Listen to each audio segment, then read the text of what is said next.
Hello and welcome to Just Films and That, the podcast where we celebrate films we think are underrated, underappreciated, underseen, or we just really, really wanted to talk about them. I am your host, Alice Oliver, and with me, as always, is Josh Hallam. Josh, how are we today? I'm very well, thank you. I'm very well. How are you? I'm not too bad, thank you. Very well also. We've also got a very special guest joining us today. She is an author. She is a mental health advocate. She is the visibility queen of North Wales. It's Kat Massey. Kat, a very warm welcome to the show. How are you today? Oh, thanks, Alice. And thanks for calling me special. I like that. You're special too. Thank you. Thank you. Very positive vibes only on this podcast. Are you well, Kat? Are you having a good week so far? Yeah, I'm absolutely fantastic. What about you guys? We're good. Well, I think we're good, aren't we, Josh? I think we're okay. Yeah. Always lovely to have a guest here. Really mixes things up a bit. I'm excited for this, to be honest, and we'll come on to that. But we can get a bit sick of each other sometimes, so it's always nice to break it up a little bit. Most of the time. So, Kat, to start with, when we have a guest, we always start with a random question just to get to know you a little bit more. So I will come to Josh with this one first, just so you can get an idea of how it goes. So, Josh, what I want to know is, what is the best TV theme tune / theme song? There's so many, isn't there? There's so many. The first one that comes to mind when you've asked me that, and I've just got to say it. The first one that came to mind was Match of the Day.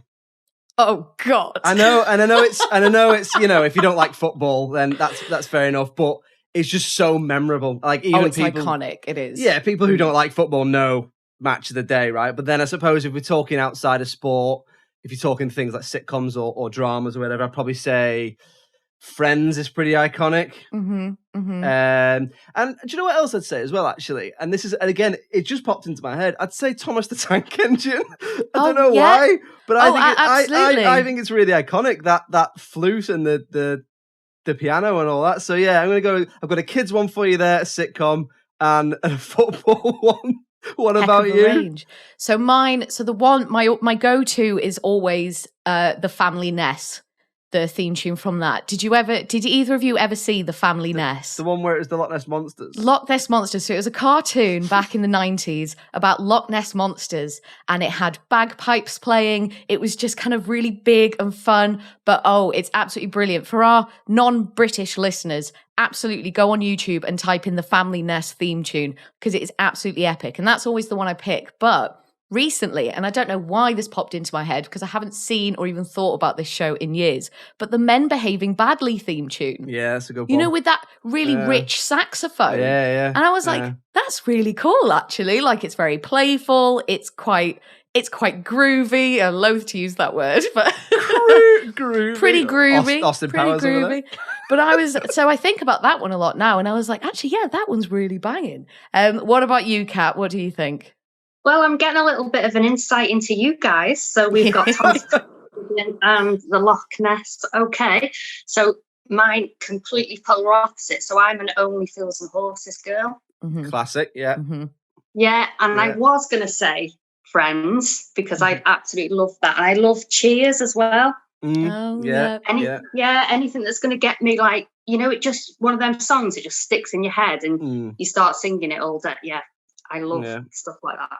Yeah, the ones you can sing along with, definitely a lot of fun. Yeah, and there are some that are just so iconic, like from within the first 2 seconds of them playing. Fresh Prince. Yeah, absolutely. I feel like we could do a whole episode just on TV theme songs. Yeah. We'll move on to the real reason why we're here. So, Kat, we're going to discuss a film of your choice this week. So you picked About Time, a film from 2013. So tell us, what is the film about and why did you pick it? So it's a love story. It's about a guy that really wants to find love, and he's quite geeky, and he's brought up in a beauty. I think it's Cornwall or Devon. Correct me if I'm wrong. And he's brought up in a beautiful, stately home, and he looks like he's got quite well off, and he's got a really loving family, but he's just really unlucky in love. And I'm a sucker for love stories like that. So that is that is why I absolutely love it. But I love the twist on it that I wasn't expecting. So when I come to watch this film, I wasn't expecting it to be what, do you want me to say? Do we give things away like that? Yes, absolutely. Yeah. So I should have warned, actually, my mistake, but spoiler alert for anybody listening, we absolutely talk about every single detail, so don't be worried about giving anything away. So we warned your listeners, spoiler alert. No, my bad. Go for it, go on. So when I asked my community, actually, I asked them to recommend a film for me, because I talked to them about what's coming on here and everything, and I was just like, that one stood out to me, and I don't know what it was. And I was like, oh, I'll go and read it. And I was like, oh, it sounds like a bit of a love story and everything. And when it come on, and then his dad has cancer, and my dad does. So straight away, I was invested, because it was. But then when his dad said he could travel back in time, I was like, oh, it's going to be shit now. They've just spoilt it now, because it's going to be like. And then he said to his son that, all the men in his world, like the granddads, the uncles, the brothers, can all travel back in time. They can't travel into the future, but they can travel back into time. And I got a bit lost there then, because I was like, and then he was telling his son to go in a cupboard and think about where he wants to go. And I was like, and my husband was watching it with me, and he was like, this is going to be proper pants. And I was like, yeah, it is. But it wasn't. It was amazing. And I don't know what you guys thought when he went into the cupboard, but I was totally there with him then. I absolutely loved it. So why did you pick this one? Do you feel like it is one that is maybe underrated, underseen, or was it just one that you felt sort of quite, like you said then, you've had quite emotional response to it, obviously given some of the subject matter. So was this just a case of, oh, I love this film and I think it deserves to be spoken about in this way? Yeah, I'd never heard of it before. I'd never seen it before. I've never watched it before, but I recognised some of the actors in it, and I thought, oh yeah, they usually play really good parts. But like I said, it didn't get me straight away, and then it got me, and then I was like, no, I'm not going to like it. But then I just said, Kath, just bloody watch it and invest. And then I absolutely loved it then, and there was an orange Audi in there, which. Do you remember and that's like my brand colours. So I was totally there then when I was like, this is meant to be, because on my vision board, right, one of the things that I haven't achieved this year on my vision board is to visit Devon or Cornwall. And I found it really strange that in this film, when I was watching it, all the things that, that I resonate with was happening in this film. So I feel like I was meant to watch this film, and I was meant to see and hear the dad say about, even though he could travel back in time, but to actually hear him say about living life and enjoying it. And I think so many of us do that, don't we? We say we go to, like, I don't know, Greg's, get a sausage roll. We're that busy thinking about the sausage roll and getting the money out of our purse or our card or whatever. We don't really acknowledge the person behind the counter. And it was the little things like that. Whereas if we just look up and be present a little bit more in life, and get off our bloody mobile phones a little bit more, to actually just smile at the person behind the counter, and things like that really resonate with me, because things like that mean a lot. Yeah, it sounds like it really connected with you on quite a few different levels as well. So it had quite a strong impact. Josh, had you seen this one before? Yeah, so I went to the cinema to see it. So I sort of, I might have mentioned to you off mic or whatever that I had quite an interesting relationship with this film, which is that I absolutely loved it when I first watched it. It was one of the only times I've watched a film in the cinema and thought I could go back in and just start it again. And just watch it again. Yeah, I love it. Wow. I think it's so sort of charming. I'm a bit of a romantic. It's very romantic. I do like Richard Curtis. I like the way he writes and stuff. So I absolutely loved it. Over the years, I probably don't love it as much as when I first saw it. But that's probably because I've watched it, a couple of times. That's just natural. But got older, more cynical, and we have we have like an ongoing joke, me and my partner, because she really, really doesn't like this film. And I love it, so I always like there's stupid jokes when you're in a couple that are only funny to you, and you can never explain to anyone else because they're not funny, but they are to you. So whenever it's like Friday night, Saturday night, should we put a film on? Yeah, and I'll always go, About Time. It's like it's either About Time or like Face Off. Like something. A great duo. Great duo. Yeah, of films. Both of those films back to back. So I love this film. I do really love it. So I was made up when you picked it, Kat, because it gave me an excuse to actually watch it again. So I bet your wife's like, who's this cat? What do you mean she chose that? Get her to pick another one. So I don't know. What about you, Alice? Had you seen it before? So I hadn't seen it. I guess I'd sort of heard of it, and I recognised the sort of the thumbnail art. You know, it's quite an iconic image, I think, of Rachel McAdams and Dom Hall Gleeson. That's his name, right? I always worry that I'm going to say it wrong.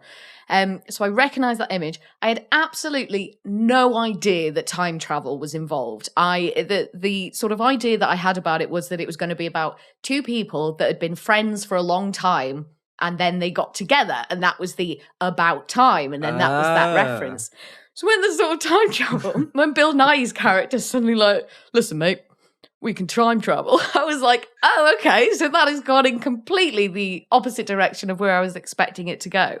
But I thought that there were sort of some things to like about it. So Bill Nighy, I think, brings just this wonderful charm to, I think, anything that he does. Like, I was thinking back to, obviously, in Love Actually, he's like, you know, a drunk has-been rock star, and he's still incredibly likable, and you're just always rooting for him. And I feel like he really brought that charm to this film, and he was a real standout for me. And the relationship between him and his son, Tim, I thought was quite moving. And then you get, you know, sort of this awful kind of realization towards the end that he is dying and that he's going to be dead soon because he's got cancer. And the kind of realization that falls over Tim on that, it is quite a moving moment.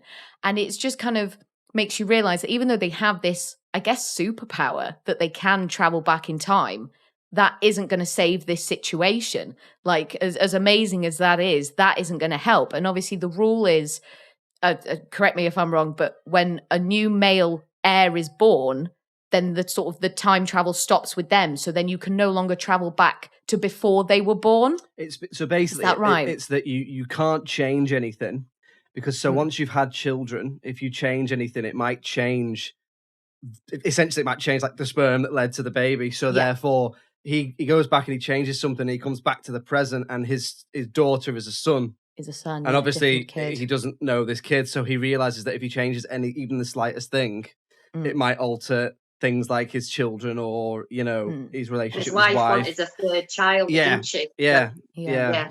So then he has to come to terms with the fact that, oh, I'm not going to be able to go back anymore. Like, I can't stop my dad from getting cancer. And he just kind of has to live with that and sort of live it out. So I thought that was quite moving.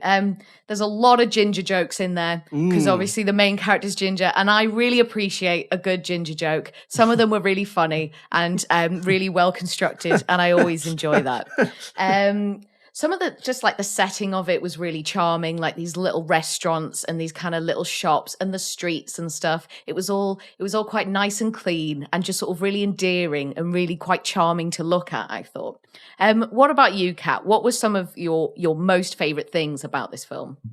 I think it was his sister in hospital. When his sister was in hospital and, you know, she just had this, and he was thinking, well, I can absolutely change this. And he went back in time to make sure she didn't end up in hospital, didn't have that car crash, and everything was fine. But like you just said, Josh, when he got back, because he went back in time, he messed everything up. So when he walked into the kitchen to greet his daughter, was now a son. Yeah. And my husband's laughing. I'm in tears because my husband finds that really funny. And I was like, oh my God, where's that little girl gone? I couldn't, you know. And then he was like, right, I need to go back in time again. But this means now that my sister will end up in hospital. And she will. And it was he just realised that he couldn't change anything. But he actually did, just by sitting by her bedside, with his own wife and talking to her about, you know, you're powerful enough to change your own life. And I just thought he wasn't using what you just called a superpower, but he kind of was. Even though he wasn't traveling in time, he was still using his superpower that he'd been brought, you know, he's been very, very well brought up by his parents, and he's got a good mind on him. And obviously his sister has a few problems, but he just worked that through. And I just thought it was lovely to watch. Really simple acting, but lovely. And yeah, I love that bit. That was one of my favourites. I think that's a really good point that you raise, actually, because I hadn't quite viewed it that way. Because I thought, like, my first impression of the fact that, like, he sort of, like, the fact that he didn't go back in time to save his sister, or that he didn't do it again to go back in time to save his sister from the car crash. I initially thought that, I saw that as quite a selfish move. I was like, oh, you're doing this because you weren't happy with the child that was eventually born, even though, you know, it's still your child. It's still the child of the woman that you love. I'm sure you could still fall in love with him. But that's a really interesting way to look at it. Like you just said, is that it's not about using this kind of magic that he has. It's about using the years and years of a relationship he's got with his sister to, you know, let her know, like, you're not alone, you're not helpless, like, you're not useless or whatever, and we can come through this together. So I think that's actually a really good point. Josh, what about you? Why did you love this so much? What was it that just pulled you in? Well, first of all, I think that's a really good point, because I think the point that you've raised there, Kat, is that what the film sort of says is he's got this awesome power, but there is no easy fix. So it doesn't matter, they can go back in time. His sister still has to learn how to fix it herself rather than him being able to fix it for her. And that's the whole thing, isn't it? And they sit in the hospital bed and she says, I have to stop drinking and I have to stop, you know, I have to stop quitting jobs for no reason and all that sort of stuff. But anyway, back to your question, Alice. So, you know, it's a really romantic film and I am a sucker for romance. So it's got a lot of charm, a lot of heart.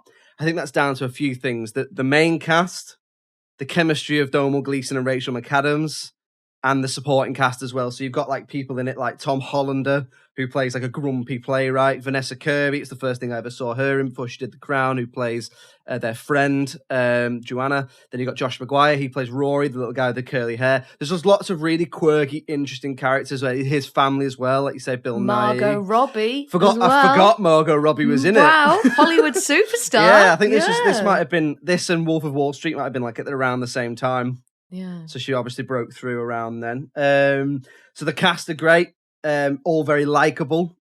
I think that I really like the way Richard Curtis writes. He does write, but not only does he write very romantically, but he does, like you say, pithy, sarcastic, dry dialogue really well. So like you say, the bit with the ginger joke, there's a bit where he's playing table tennis and he says something like he's playing with his son, who's the first openly ginger tennis player or something like that. Yeah. And it's just, yeah, it's really, I loved all that. Yeah, and he does, you know, Richard Curtis does do posh, affable, quirky people very, very well. Yeah. I like, you know, there's some really good sort of melancholic music in there, a little bit of Nick Cave and that sort of thing. I really like, again, the message about there's no easy fix, but also the message about enjoy every day, enjoy the little things, see people, you know, look up from your phone, see people for who they are. Don't just sort of drift by.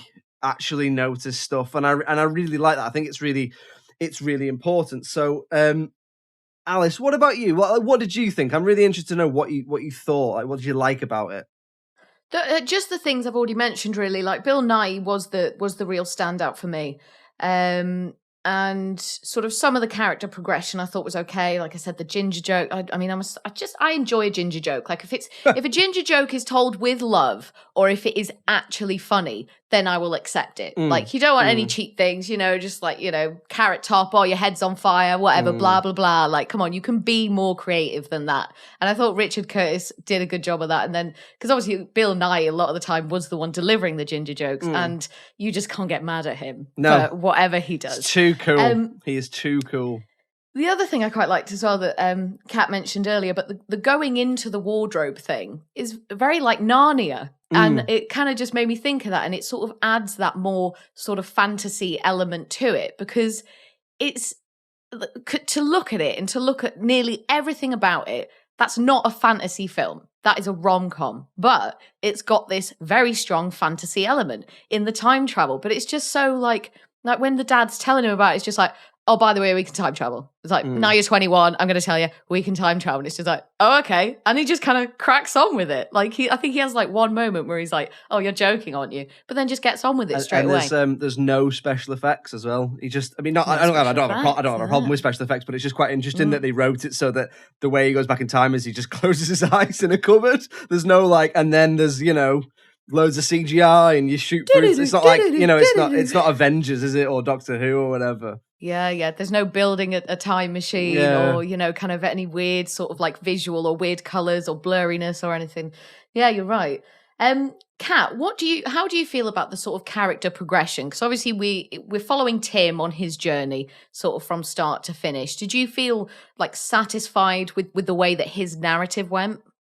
Yeah, I thought it was absolutely brilliant, especially when he was like, he had to do the whole Kate Moss thing and go back and pretend that he knew everything about Kate Moss when he was going around that museum, because he knew the girl that he was falling in love with, that was her icon, and he wanted to, I loved everything about his character, because even like, I think you touched on that, Josh, say it's very clean, isn't it? Even though there is a few sex scenes in there, it's still very, very clean.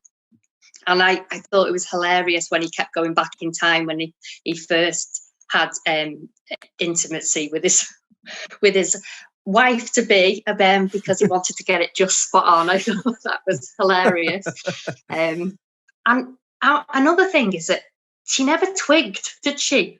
It was like that nobody ever thought, well, where's he just gone? Where's he gone? And then the first scene when he went into the wardrobe and he came back and he kissed the girl from the party, and I thought, oh, that was lovely, because that proper made her day, didn't it? Because when he didn't do it, you could see how disappointed, and we've all been there, haven't we? We've all been there, a little bit disappointed. And then when he went back, I thought he could have done anything, couldn't he? He could have, I don't know, but he made, I love that. And so my answer to your question, Alice, is I love the progression of his character. I thought it was absolutely amazing, and he was comical, he had an awe about him. I just found him a little bit, like 50 Shades. It's nothing like 50 Shades, but that character where you just like, he's not the perfect like guy that you would probably swoon over, but he made you swoon over him because of his character that he was playing. He's so likable. He's so likable, sort of thing. Yeah, and he, even his like stupid humor, and when she said, "Oh, I thought you'd had a bad day there," I was gonna have sex with you because I thought you'd had a bad day, and he was like, "I had a really bad day." I just things like that. I just thought, it was really, really well written, and I love films like that. Yeah. So I was, like I said, I didn't at first when I thought about the a bit Back to the Future, I was like, oh, and I thought there was going to be all sound effects and all stuff like that, and this guy with big white hair was going to come out and stuff, but it didn't happen, and that was okay. I think it would have really spoiled the film. It would have really spoiled it. So yeah. It would have become a different thing then, wouldn't it? It would have been a bit more gimmicky, and it would have been sort of trying to emulate these other sort of time travel films that had already been before. Whereas doing time travel in the way that they did, you don't really see that too often. I think The Time Traveler's Wife sort of did something quite similar, where it is just quite subtle and someone just goes away and then comes back.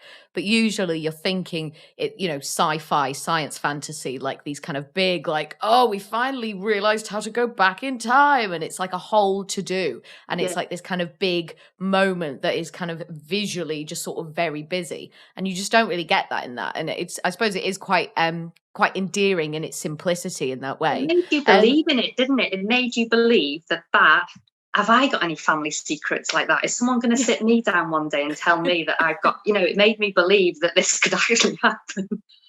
That's what you always dread it, don't you? You dread, like, if your dad's pulling you to one side in a quiet room to have a chat with you, it's like, oh my God, what secret has he been hiding? What horrors is he about to tell me? And it's like, oh no, we could travel in time. It's like, oh, phew. Yeah.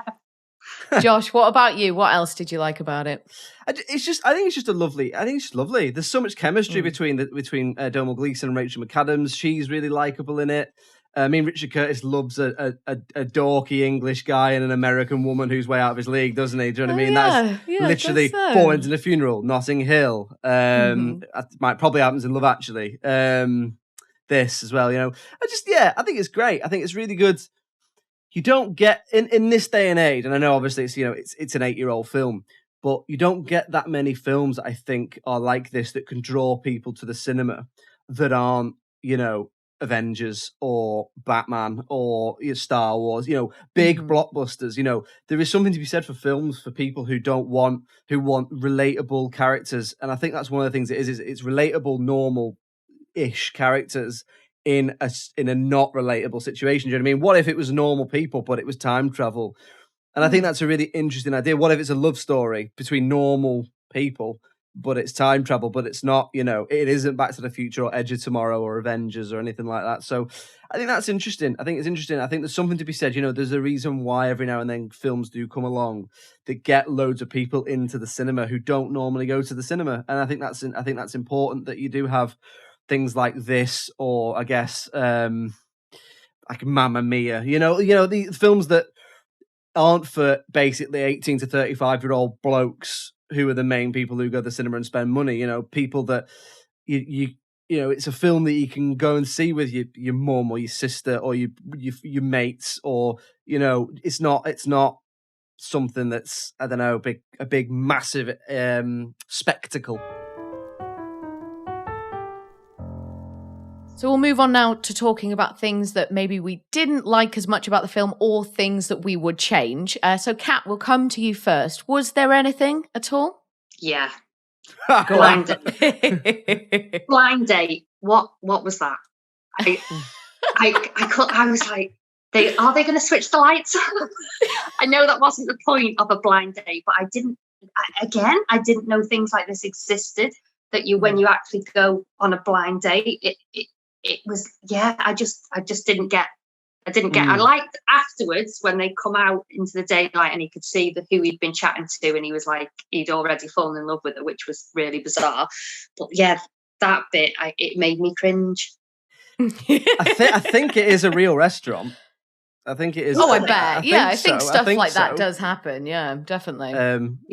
Things go bump in the dark, don't they? I don't like stuff like that, mate. I think it's fantastic, obviously, if these guys, obviously are blind and they run this. I think that side of it, absolutely fantastic. But I couldn't.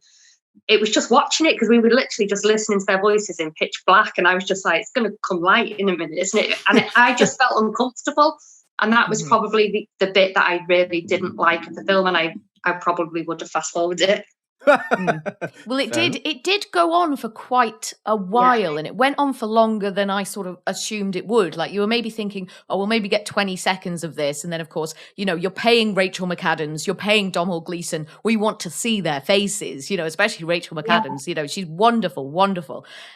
So I totally see what you mean with that. Was there anything else, or was that like the main standout for you? Right, and probably just when he went back he couldn't find her. He went back in time again, and then he found out that she was actually with someone, and they were eating around the table at this. I don't think it was the museum. Was it the museum? Yeah, I think it was the museum. There's a museum or an art gallery or something going on, wasn't there? The Kate Moss thing, isn't it? Ah, yes. Yeah, it was. Yeah, just that bit really. I was just like, I could have done that. Could have not been there for me. So that the blind date. And the bit where they were eating, I suppose it's because I don't like to watch people eat as well, so that's another thing of mine. Got a few angles, haven't I? Don't like watching people eat or hearing them eat. Absolutely. Yeah. I don't want to hear your weird mouth noises, thank you. No. So things like that, I'd probably go make a brew and then come back and get back invested, Yeah, that's your intermission then. That's your time to have a breather. Josh, what about yourself? It's difficult because I do love the film, and I also don't want to essentially, like, because my partner doesn't like it, and we've had quite a lot of sort of debates about it. I don't want to say what she says. From my point of view, I'd probably say they're all a bit posh and a bit white, There's a lot of them. So Bill Nye says to him, doesn't he, when he's talking about how to use the time travel, he says to him, "Oh, well, don't use it for money because your uncle used it for money and nothing happened to him, and he had a boring life." But they do have quite a massive house. Clearly they do have a bit of money, and it's in Cornwall. That's on the beach, as well. It's not a cheap house that they live in there. Do you know what I mean? It must be worth a few bob. I think I managed to spot one non-white speaking character, and that's the guy who just keeps calling his friend the wrong name, who's the boss lawyer. But I don't know if I'm just, you feel like you're finding stuff, because I do just love it. I'll tell you one thing, they didn't justify why it's just the men in the family who can time travel. Why isn't it just the kids? Like, obviously, Bill Nye has 2 children with his wife, so why isn't it not both of them who can do it? But I guess it must just be the sort of power of the Y chromosome? Yeah, or maybe it's like a baldness. It travels down one line or something like that. But to be honest, I would probably say that was nitpicking, because I really the one thing that Richard Curtis does do that it's not even a dislike. I find it really funny. He makes it look like about 4 people live in London. Yeah, like, and that London's like really affordable and everyone can have their own flat and all that. But again, that's something I noticed. But there's nothing really I dislike about it, because I do just love the film. I just think it's so charming and so lovely. But I don't know. Yeah, so I can't really say anything. What about you, Alice? So I did have quite a few issues with the film, and I won't go into too much detail, and I won't sort of go on about it too much, because this is a positive space, and we want to kind of focus on the more positive aspects.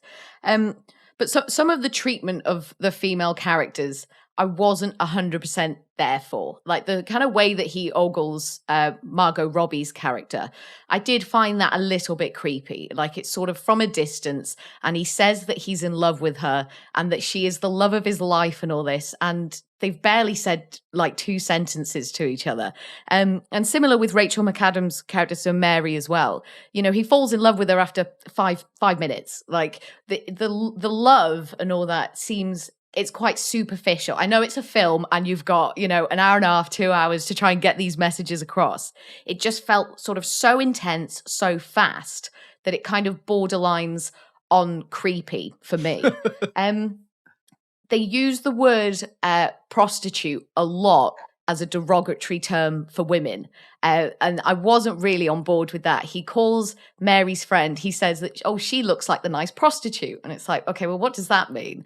And then Mary tries on a specific dress and she's like, do I look like a prostitute? And he's like, yeah, you look like a prostitute. And it's like, what are you trying to convey by saying that? Like, are we still kind of, in the early 1900s where we're going to look down on women because of that particular profession that they choose? So that bothered me a little bit. And some of Tim's motivations I thought were purely selfish. He just wanted what he wanted, and he didn't seem to really mind what that meant for anyone else. He was quite manipulative of Mary in some instances, trying to rehearse the thing about Kate Moss and trying to place himself in specific situations to make sure that she fell in love with him, pretty much. And some of that just made me feel a bit, but obviously it's meant to be lighthearted and it is meant to be fun. And I just think it so often depends on how you go into these things. And I think maybe I was just in that particular mood where I just didn't have the time for it. I was just like, no, like, come on, this was only 8 years ago or whatever. This should be better. It should be better. So there was just a few things like that. And like I said before, the fact that he goes back initially to save his sister from this car crash. But in doing that, it changes the identity basically of his child, and he can't deal with that. So then he lets his sister be in the car crash anyway. And at first I was like, I mean, that's weird. Like, that's weird that you were able to stop that and you still let it happen despite what it might mean for your sister. But I think, Kat, like you said before, that gives him the opportunity to help her in a different way, in a more human way, and in a more real way where he can actually talk to her and support her and not just click his fingers and sort of fix everything for her, which I suppose is what she needs, really. She's obviously got problems. And by going through these hardships and going through these challenges herself, she becomes a better person. Whereas maybe if that hadn't happened, then she wouldn't have had that character development. So I can definitely sort of rearrange how I view that and sort of view it from more of your point of view. But those were the main things for me, really. It is, it is a very light-hearted, just sort of nice looking, very shiny, brilliant cast, as we've said, and a very interesting concept, I thought.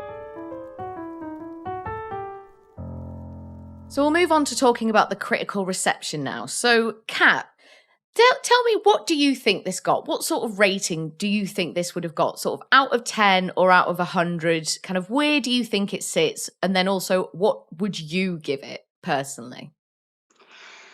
So I think it's clear that me and Josh love this film more than you, Alice. Yeah. I think that's clear, isn't it? I think it would have got really low ratings.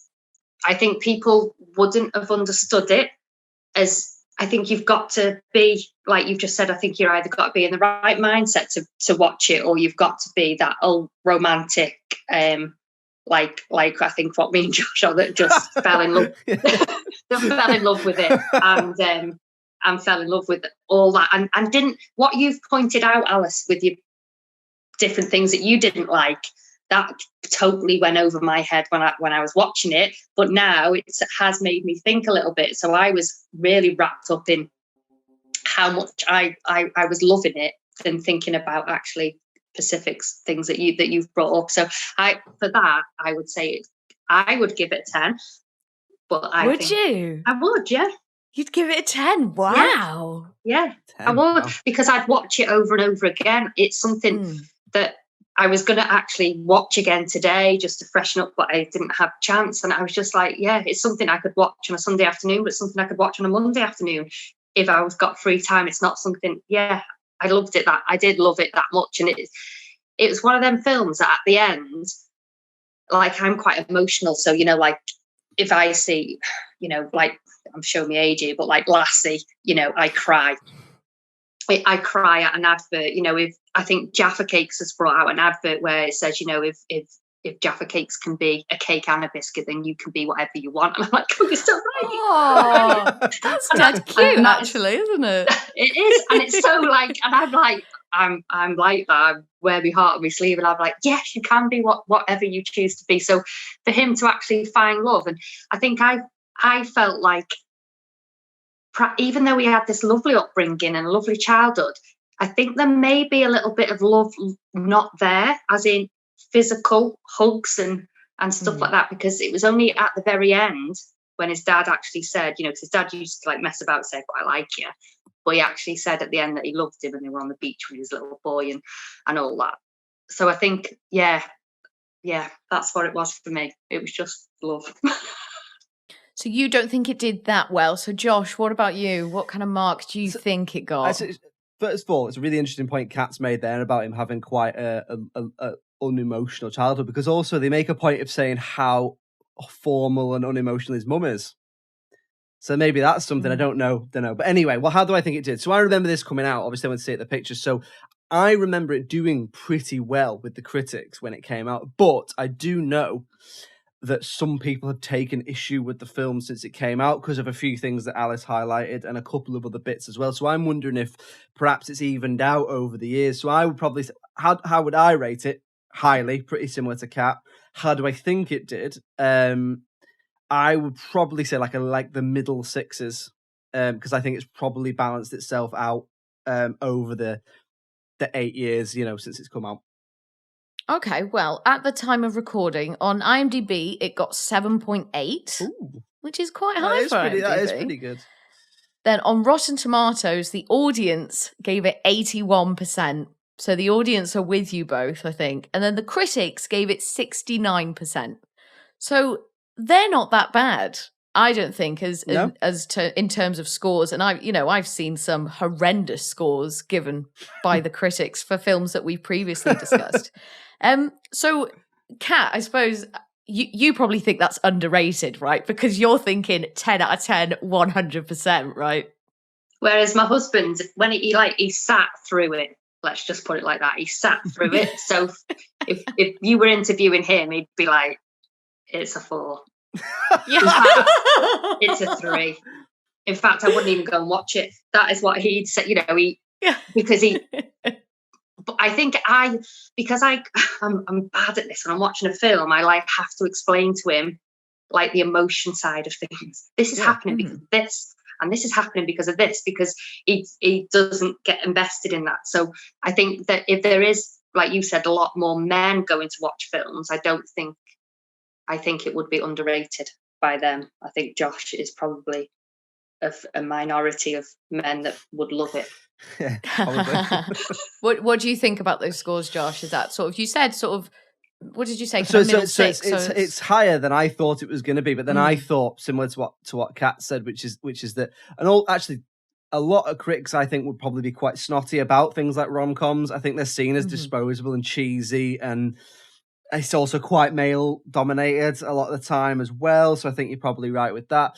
I still think it's a little bit underrated, and I do think it's a little bit probably underseen as well, because I don't think it's ever talked about as the great rom-coms. If you hold up I don't know, Pretty Woman or When Harry Met, or just some of Curtis's other films, or the other Richard Curtis films, Notting Hill, Four Winds and a Funeral, or think of something like, I don't know, I suppose the benchmark rom-com is for most people is When Harry Met Sally, something like that. I do think it is one of the better rom-coms, and I think it does some really interesting stuff with the sort of device of time travel.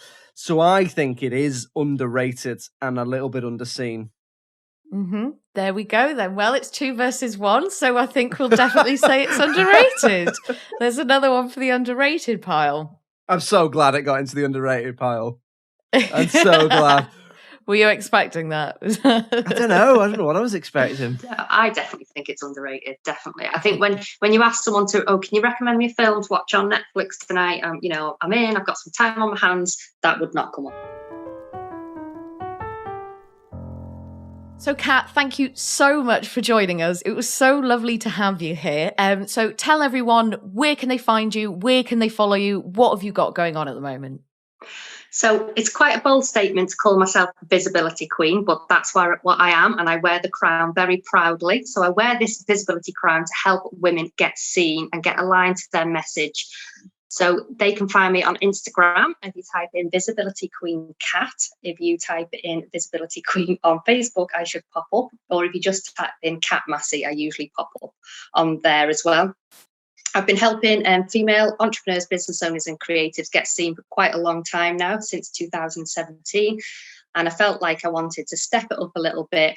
And I have got 15 females together, and they've all wrote a chapter for a collaboration book that is coming out for pre-orders on September the 28th. And it's going to actually launch on Mental Health Awareness Day on the 10th of October. And it's for the charity Milestone Mums. And everybody has stepped into their passion, into their purpose, and absolutely into their power, and put their all into these chapters. And it's a book that I wish was about when I needed to read something like this. So for future generations, we're definitely leaving our legacy for them. Fabulous, brilliant. Well, that's something to look forward to. Oh, go on, Josh. I was just going to say, the book, Kat, can you just get it in all the usual places? Yeah, it's called Seen. Yep. And it's going to be available on Amazon, on Kindle and paperback, but we have already had some local bookstores wanting to take it as well. Great. Fabulous. Very exciting. Look forward to it. Kat, thank you so much for joining us. It's been an absolute pleasure. Thanks so much. Oh, it's been amazing. Thanks, guys. I love what you do. It's a breath of fresh air. So thanks for inviting me. So there we go, another episode in the bag, another brilliant guest episode, and I'm very happy to say that About Time has slidden into the underrated vault. And I tell you what, Alice, I was not expecting that. I tell you what, if it hadn't slidden into the underrated vault, I tell you what I'd have done with the vault. I'd have burnt it down, Alice. That's what I'd have done. I'd have burnt the vault down. No more that vault. Been the end. That'd be end of. No more Grease 2. No more Speed 2. Nothing. Well, I guess that's good then. I'll take solace in that, I suppose. But no, thank you very much to Kat for joining us. Please do make sure you check her out on all the social media. Kat Massey, the Visibility Queen. Check out her book, Seen. We'll put links to it out when everything comes out, and make sure we tag her and stuff. But do check her out, because I think she's doing some really important work. Yeah, well, all that remains to say then is join us next week when we're going to be discussing another film. And in the meantime, if you could check us out on all the usual social medias, it's Just Films and that. We're on TikTok, Instagram, Facebook, Twitter, all the usual places. Alice Oliver, thank you very much for joining me as ever. Thank you, Josh. It was an absolute pleasure. And it's goodbye from me. Cheerio. Bye.